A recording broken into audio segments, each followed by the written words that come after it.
Hi, I'm Dan Hegstead. Welcome to my vlog and podcast, Next Steps, Tools for Transforming from Coping to Thriving. Everything here is based on my book of the same title, Next Steps, Tools for Transforming from Coping to Thriving. It's available on Amazon, and the link is on my website, danhegstead.com. And if you're looking for a good speaker, you might consider me. All that information is available on my website. The book is obviously a paperback. It's also a Kindle e-reader, and it is an audiobook read by me. So we're in this series of getting a little deeper into dealing with your brain, your thinker. And I want you to be sure to listen or watch episode 2, which is a big overview about your thinker. This is critical to moving from coping to thriving. And we're getting a little deeper into some of these specifics of how your brain works and works against you sometimes. So be sure and watch episodes, well, 1 if you haven't seen that, but 2 for sure, and then get into these. We're doing a series on specifically how the brain works or doesn't work. And this episode, we are going to talk about confirmation bias. And we all have CB to some degree.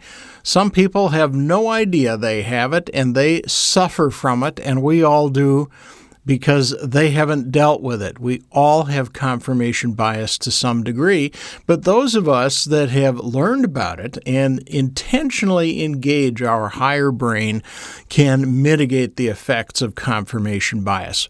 So briefly, we've got our lower brain, the reptilian brain, our fear-based brain, and everything goes through that first. And all it wants to do is keep us safe.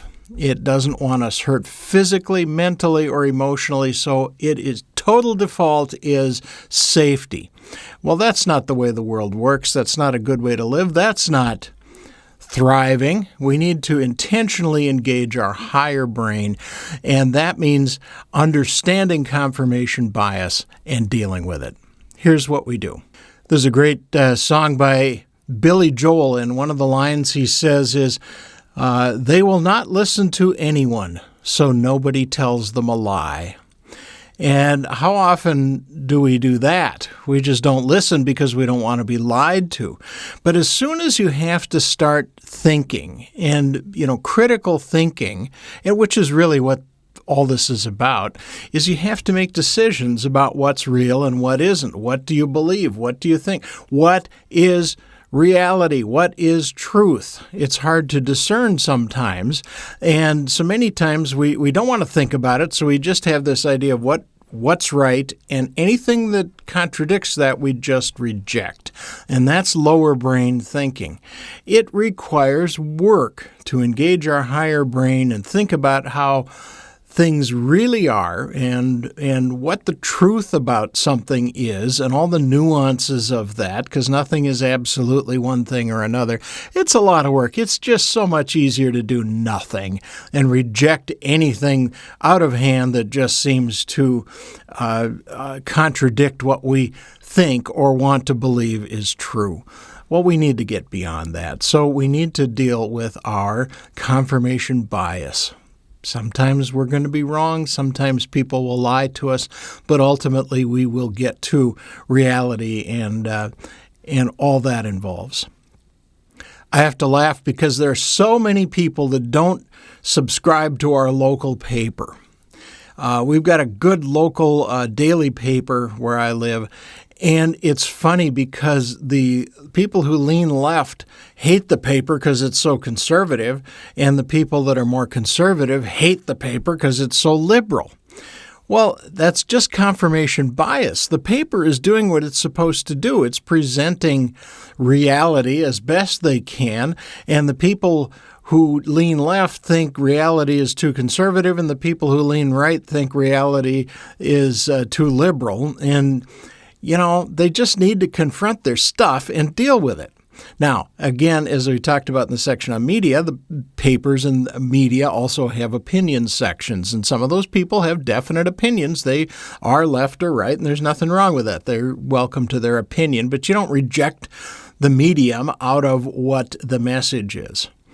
That is the sign of you're just giving yourself over to your fear-based brain and rejecting anything that might require you to think. We're beyond that.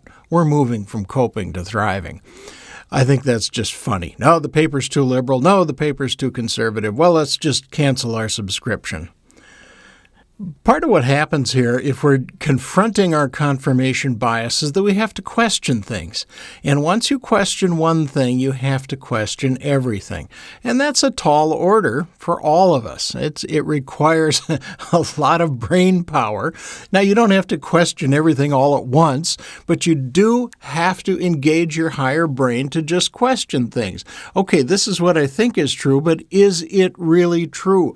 This is one of the marks of a truly high-functioning brain, and that's where I want you to get, is to look at ideas, not be afraid of any idea, and say, what do I think of this? And to be able to think, well, here's what I think is true, but then to listen to an argument from the other side. Truly listen to it. Listen to understand, not just to have a automatic retort and response to that. And I say, and this is one of the most important things I'll ever say in this whole vlog and podcast. It's one of the most important messages of my book. If you cannot defend what you think is true with reason and logic and facts, you must consider changing your mind. You have to do that. That is the sign of a highly evolved mind, and life just opens up if you're not afraid of contradictory opinions, if you're not afraid of changing your mind, if you're not afraid of understanding my take on reality was incorrect and now I am more in tune with reality. If you can do that, you've got a pretty highly evolved mind, and what a wonderful place to be. Now, we don't do it perfectly and we don't do it all the time, but you have to be there.